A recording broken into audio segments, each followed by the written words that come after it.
সকাল থেকে চেষ্টা চলছিল বাড়িতে বানানোই যতদূর খাওয়া সম্ভব সেটা খাওয়ার, বাট তার মধ্যে একটা টুইস্ট আছে, সেটা পুরোটা দেখতে হলে আমার ব্লগটা শেষ পর্যন্ত তোমাদেরকে দেখতে হবে। তো welcome to my new blog, যেখানে আমি তোমার সাথে শেয়ার করতে চলেছি what I it in a day, নতুন সিরিজ।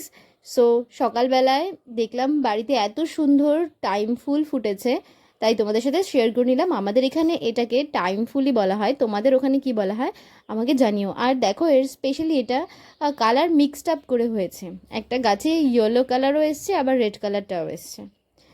সকালবেলা মা আজকে বানিয়েছিল রুটি, আলু ভাজা আলু দিয়ে ডিম দিয়ে পেঁয়াজ দিয়ে একটা ভাজা মতন, যেটা দিয়ে আজকে ব্রেকফাস্টটা আমরা সবাই কমপ্লিট করলাম। আর দুপুরে ছিল আজকে একটা শাক দিয়ে তরকারি, সঙ্গে আজকে মা বাজারে গেছিলো, সো মা মাছ নিয়ে এসেছিলো, মাছ আর নর্মালি অ্যাজ ইউজুয়াল সাদা ভাত। এটা দিয়েই আজকে দুপুরে লাঞ্চটা কমপ্লিট করলাম। আর হঠাৎ করে দেখলাম ওয়েদারটা একদম চেঞ্জ হয়ে গেছে, চেঞ্জ হয়ে শুরু হলো বৃষ্টি বাইরের দিকে। আর বৃষ্টি দেখতে দেখতে আজকে দুপুরের লাঞ্চটা আমরা সবাই কমপ্লিট করলাম, আর ওয়েদারটা একদম ঠান্ডা হয়ে গেল।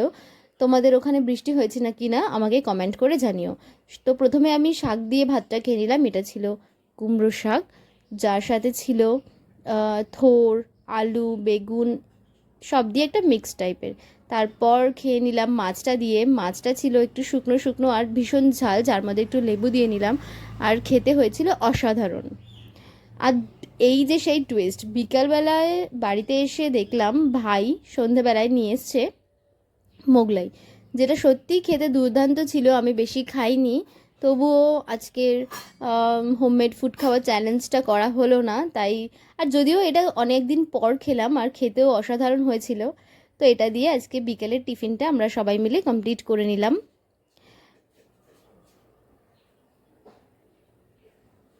তারপরে দেখলাম মা আজকে রাতে শীতের খাবার বানানো শুরু করে দিয়েছে, বেগুন ভাজা, বেগুন পোড়া আর টমেটো পোড়া, এই দিয়ে ভাত দিয়ে দুপুর রাতের ডিনারটা কমপ্লিট করে নিলাম।